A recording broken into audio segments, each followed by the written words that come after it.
Congressman Khanna of California, whose district includes parts of Silicon Valley. Ro, it's good to see you. Congressman, it's been a while. Good to have you on. I guess most people agree this is a snub to President Biden and to the United States, no doubt about it. But then there are some disagreement about the motivation. Do you think, I mean, the Saudis need money, they love money, they've got, their own internal concerns in their country domestically. Their citizens don't pay taxes. Everything is based on oil revenue. So they like high prices, right? Or are they really doing this to help Putin with to fund that war in Ukraine? What do you think their motivation is? Joe, here's what I know. They need the United States of America more than anything. We supply the parts for their Air Force. We provide them with weapons. It would take them years to transition to China or Russia for any of those parts or weapons. Their Air Force literally would be grounded. I don't know whether their motivation was to strengthen Putin, but here's the fact. It does strengthen Putin.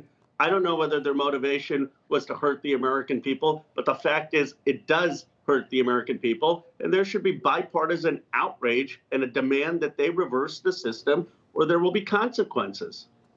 They point to, and I don't know whether you think this is right or wrong either, there could be central bankers around the world. There could be a sharp slowdown in global growth. And in previous recessions, we've seen oil drop precipitously. We never thought it would see $20 or $30 a barrel again, but that can happen. So couldn't they argue that they're just protecting their, protecting the revenue that they need that's generated through oil? At the expense of the American public. I mean, it's not acceptable. If they were a country that was not dependent, Joe, on us, that would be one thing. But they literally, their entire military is dependent on us. We were supporting them when they launched the brutal war in Yemen, which continues, the largest humanitarian crisis in the world. I mean, before Putin's invasion of Ukraine, it was the biggest foreign policy crisis. They murdered Khashoggi, who was a Washington Post journalist. So now they're coming in just when oil prices have come down, just when the American people finally are getting under $4, and they are taking this decision in contrast to not just what the president has said. I don't think you could get a Republican senator on, or a Republican House member saying, yes, we think it's a good thing that Saudi Arabia is cutting oil. So, well, let me read something I heard earlier this morning from former Senator Judd Gregg. He's not a flamethrower. I'm sure you know him. He's a reasoned, wonderful man. And he just spelled it out here. President Biden goes hat in hand to autocracies, empowers Russia, is willing to underwrite a leftist, repressive regime in South America, but continues his administration's efforts to undermine U.S. oil and gas production in the name of his green energy elitism.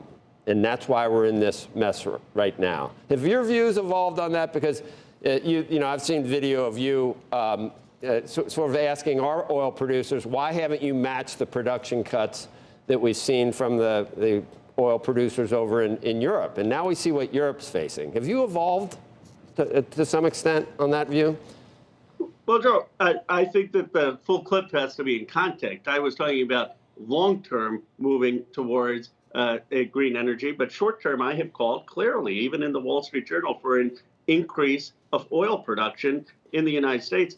Here's the facts, Joe. We are producing more oil today than we did at any time under the previous administration. And I support efforts to short-term increase domestic oil production. The president supports it. There may be a difference of opinion with some of my Republican colleagues on what we should be doing in the long term. And in the long term, I've said that there should be a transition to clean energy. But in the short term, and by the short term, I mean over the next year, we need more production. I don't think we're back to 2019 levels yet, Ro. So I don't know if that is factually correct. But do you think, I mean, in your heart, in the bottom of your soul, do you think that we're doing everything that we can in this country to to make it easier to produce hydrocarbons right now? Well, you know we're not.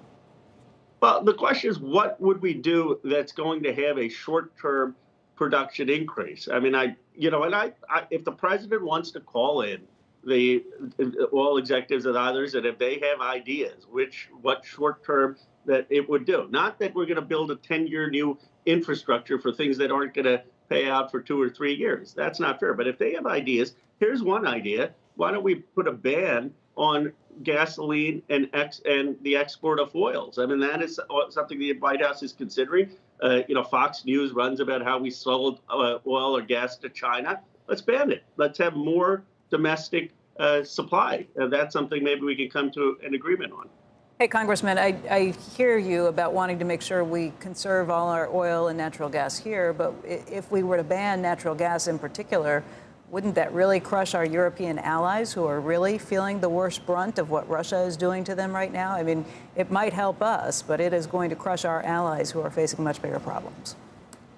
That's a very fair point, and I would have an exception on natural gas for our European allies, but we could still do a lot by having an export ban generally on gasoline and other refined products, but have an exception on natural gas or some other things for our allies. I mean, that is a fair point. It shouldn't just be a blanket ban. Congressman, just shifting gears a little bit to a wealth tax, I think you brought that up again. I'm still wondering, how we can do that, whether you really think it's feasible. I mean, we couldn't even do carried interest. The Democrats, folded like a cheap suit on for what, I don't know. I don't know what they got instead, but you can't even get that. How could we possibly ever line up enough votes for some type of wealth? And do you want to just do it to anybody that has a certain amount, or does it have to be if they have never paid capital gains because they've never sold their shares and then they're borrowing against that? Is it you want to actually mark-to-market assets to do that, or what's the methodology? Because the Sure. devil's in the details. Well, Joe, as popular as you are, you won't qualify for the wealth tax. This is only for people over $50 million. And look, I've got the district with the most billionaires. I don't understand how this is a hard vote. They keep sending me back, the folks in the district. And my view is that 25% wealth has been lost in this country since 1980 by the working class and the middle class. At the same time, people have made extraordinary wealth, and some of it is justified. They've built great companies. They've done great innovation. I have a lot of admiration for Steve Jobs. I don't agree with everything about Elon Musk, but I respect things that he has built. But they can afford to pay 2-3% on the totality of their assets. Then people say, what about capital flight? 93% of American wealth is invested in America. Where are they going to take it? To China? To Russia? Give me a break. They're going to keep it in the United States. Maybe we won't collect all of it. Maybe it'll be 80% because some people will buy art, but the vast majority will pay the tax. They'll grumble, and then they'll get over it, and then we can invest that money in patriotic things like childcare and preschool and building manufacturing here.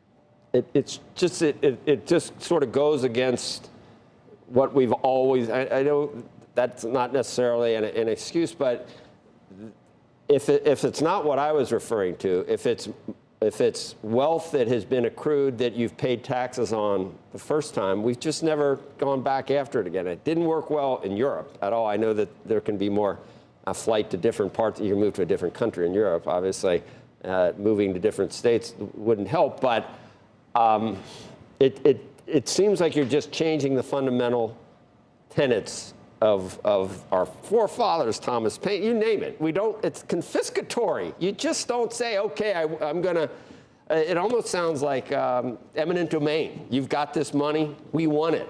And I know rich people, wealthy people have done well. I blame that on zero interest rates for 15 years. Anybody who has assets, those assets have appreciated. That's not their fault that they owned assets, and it almost seems punitive, Ro. Well, we have property taxes in this country. No, that's based on that's true. person's property. And look, the reason that we have a lot of billionaires is partly innovation, but it's also that we hollowed out manufacturing in this country. We run structural trade deficits. We had all of this capital come in from places like China, and a lot of it went to buy up farmland. A lot of it went to real estate speculation. So I think a couple percent wealth tax that is then used, in my view, to rebuild our manufacturing base, to help the working and middle class with childcare, with college education, is worthwhile. But what I want to make clear is that's not in a way of demonizing the people who built the wealth. It's simply saying they can do more for our society. I just don't see it, Rowan. And start with Carrie. Couldn't even get Carrie Nixon. What happened there? Well, did you go along? It wasn't. I know it was Kirsten Sinema, but just overall. And I'm not even saying that I necessarily think that is, but you'd at least start with that. I agree with that. And that was one of the shameful moments of our Congress. It shows, frankly, the influence of money in our politics. Well, if you think that was influencing money, wait till you start to you start doing 2% and 3% on the wealthy. You ain't seen nothing yet. The money that'll flow in. All right, Congressman, thank you. Always good to be on. Joe Roe. We haven't decided Joe Roe or Roe Joe, but 2024 is coming. Only shot. No, I want Roe Joe. I want Roe. I don't want to work as hard as the president. I want to be the vice president. It's kind of, not do quite as much. You're gonna have to go around the country selling the wealth. You go solve the problem at the border. Yeah, solve the problem at the border. The border, we can solve that, Joe. I know we could do that. That's common sense. George W. Bush right. had the right. It does seem like we could, and we need workers anyway. So we got to fix that. All right, thanks, Ron.